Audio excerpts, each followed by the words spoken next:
G'day, this is Captainoob and this is the Star Trek hand phaser. Now looking at this thing right off the bat, it basically looks like a curved TV remote, so I'm guessing this is from the earlier sort of seasons of Star Trek, but that's fine.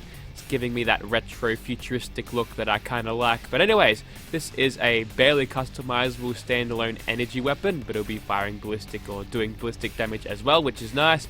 So we'll get right into these attachments, and the only thing we can change here other than the legendary effect is the reflex sight, or the optics on this. We can chuck on a reflex hollow sight there. That'll give us a little bit more accuracy with this thing, which is probably not going to be all that useful, but it'll probably give us the same sort of effect as a reflex sight, so we'll get better sort of that gameplay out of this.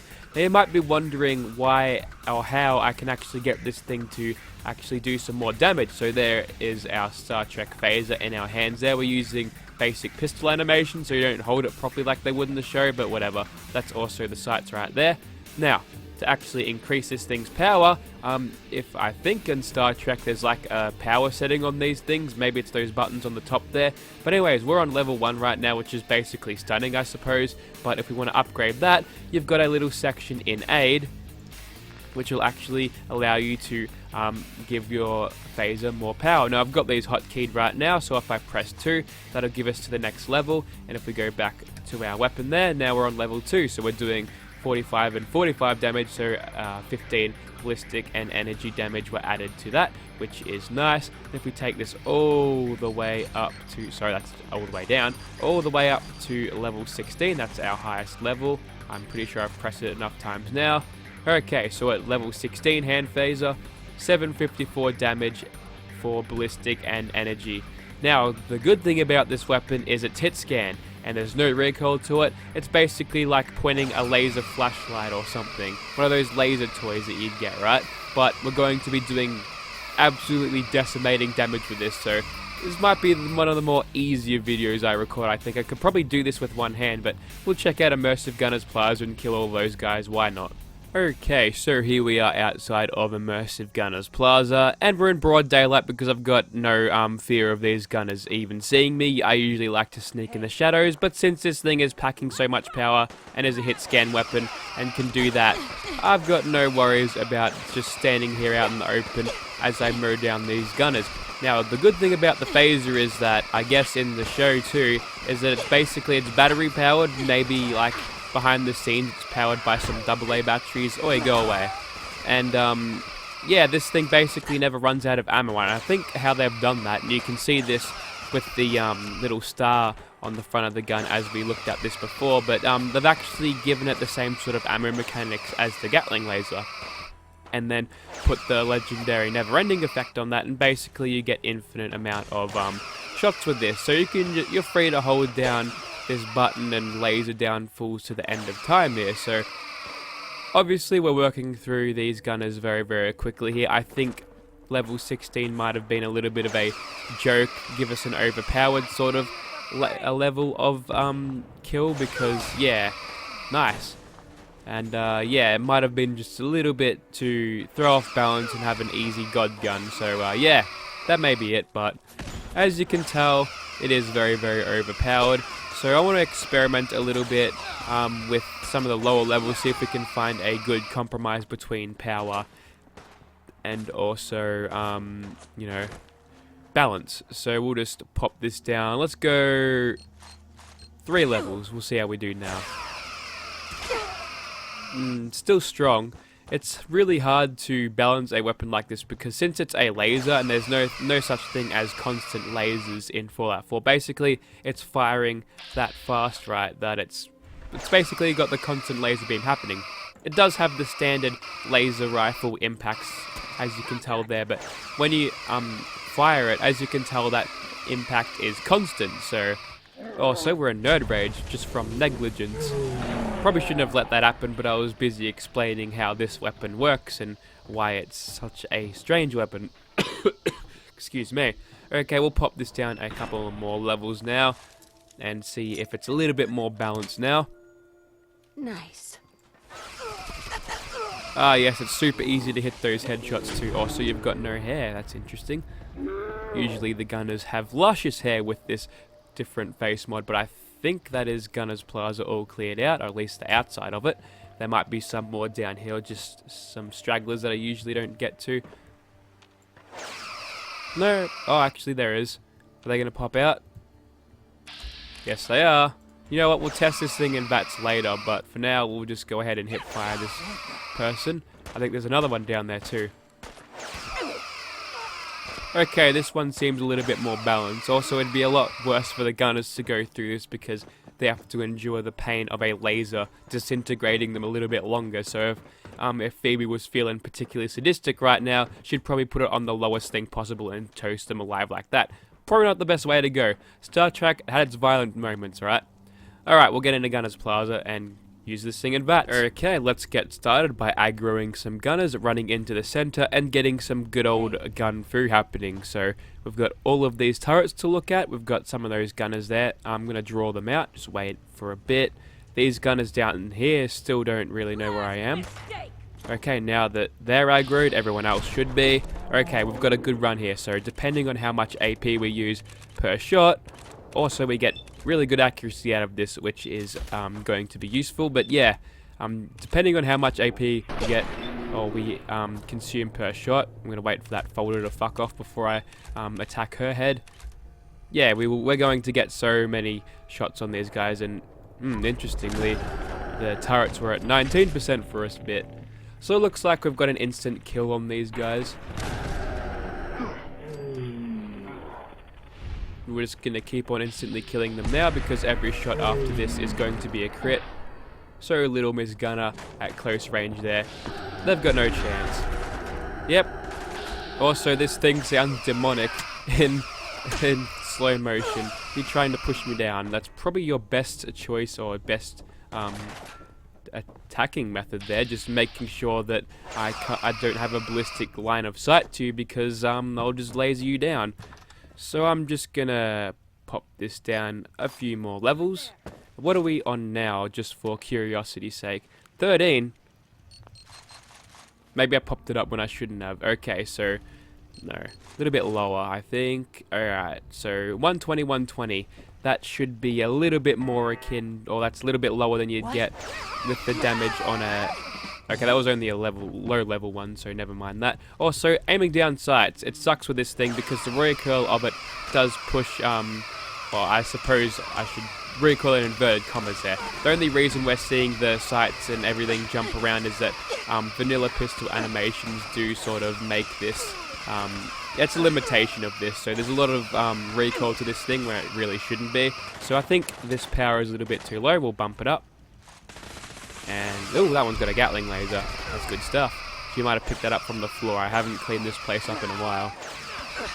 Okay, I think this is about the sweet spot of this. It's not too weak, but not too strong. But still, it can kick enough ass to... Hang on. No, there's 2 Gatling lasers down here. Nice. Okay. So, popping up these stairs here, we should be able to...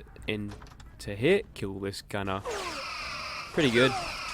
Now, that is one of the reasons why hitting headshots kind of suck sometimes in Fallout 4, is that the animations or the reactions of shot there, I guess you could call them realistic, but they're a little bit exaggerated because, as you can tell, as soon as I got that gunner in the head once, she sort of threw her head back, and that was kind of hard to sort of keep track of that because they would jitter around, but that's why you sort of target around the hips because their torso doesn't go and spaz out like that whenever you shoot it, but you do lose a bit of damage there.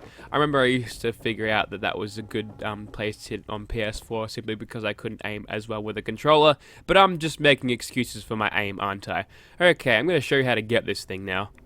Righto, so here we are on top of the Sentinel site in the Glowing Sea. You'd know this place if you've sided with the BOS, it's one of those plot places, but for reference on the map, here's where we are. That's the crater in the Glowing Sea, that's Virgil's house there, and there's some of the other places just to give you a little bit more of a reference. I took a rather straight path to this, as you can see, but anyways, what we need to do is get inside of this place. I think I've already cleared out, and I'm wondering if it actually respawns. Okay, once inside, you're going to want to make your way down. If you're in power armor, you might as well just jump all the way down. There's not a lot of actual stuff up here that's too interesting. So yeah, If you can find yourself having a quicker way down like that, then you'll be in good shape. Now what you want to do now is find the piping that would lead you to getting to the end of that Brotherhood of Steel sort of place. Also, there's mole rats down here. Well, I'm just going to disintegrate them as I see them. Anyways, so what you want to do here is sneak in, and next to this guy, you'll find yourself a level 1 hand phaser there. I'm pretty sure the ammo spawns on you as you when you get it, as well as the fire rate control or the damage controls of this thing. So that's how you actually get this thing if you're not on PC and able to use console commands. So with that in mind, we can move on to some monsters now, and we're in the glowing sea, so let's take on a big old Deathclaw. Righto, let's see how we do with level 16 power against that giant ass Deathclaw over there as soon as we can get in range to actually attack him. And to add insult to injury, we'll just add in some sneak attack criticals, and when we get into firing this thing, some normal criticals on top of that. That didn't seem so powerful, to be honest. Wait a second. Okay, now we're up to level 16 power. I might have decreased the power level somehow, for some reason. Ah, yes, that's much better. Although I fear that our run may be over anyway. Ooh, we're in Nerd Rage. We're in a chance. We've got this. Just got to outpath him, and all of the demonic sounds of the Star Trek phase will go off in a second, and it'll probably be some of the worst ear rape of your life. Nope, looks like we're all clear. Okay, we're good. We didn't have to deal with that. Alright, so there you go. That was that against a giant-ass Deathclaw there. So, yeah, did pretty well. Excuse me. That was rude of you. Oh, so you were legendary. What did you have? A plasma-infused hunting rifle. That's something that I probably wouldn't really mind seeing, but I'm pretty... something that you wouldn't mind seeing, but you'd still be disappointed with it, really. Okay, so that was all that against a giant Deathclaw and several other mobs that came up to me after I was talking about how great my kill was. Yeah, we'll move on to something else, and maybe Swan has some friends today that we can kill. Okay, so Swan has pulled up a few clones today, which is going to be fun for us to kill. So, like last time, we'll open up with a critical, and you know what, we'll just dogpile all of our bat shots on this one dude. Oh my god, that decimated him. He's already mutated, and by the third shot he is very, very dead. So this is again level 16 power, and this is just how overpowered it is. Now there's a vertibird cutting all my sneak attack criticals, which kind of sucks, but whatever. I think we'll be just fine.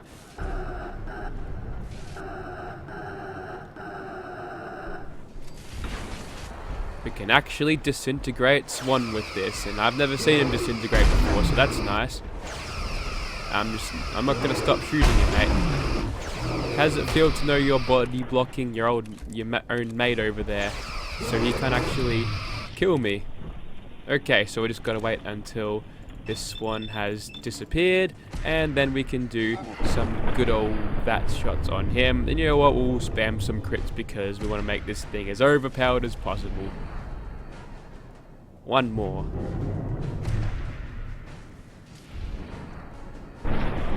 Down comes his hammer, out of bats, and now he is dead. Is that all we have left? No, we've got a vertibird there that just went down in a spectacular ball of fire. We've got all of our health back because we leveled up. Alright, let's kill the last two swans and we'll call it a video there. That one's just given up. I think he was trying to sort through the loot on the vertibird, and we're playing by Fallout 76 rules where you can't pause time except if you're me, because also that we took no damage from that, which was interesting. Yes, we're playing by Fallout 76 rules where if you're playing with your inventory you can't pause time unless you're me. Hell yeah. Okay, so we've leveled up once again, so yeah, you better run away, ghoul. Stop right there. Nope. Well, I told him to run away, then I told him to stop, so I guess you got confused. But anyways, that was the Star Trek phaser there. Overpowered if you wanted it to be, but not really if you have some restraint on yourself. So if you'd like to see this bad boy in your game, go see the description. There shall be a link down there. If you're not a fan of Star Trek and don't want to see this weapon, then I don't blame you. Star Trek is for nerds. Thank you for watching, guys.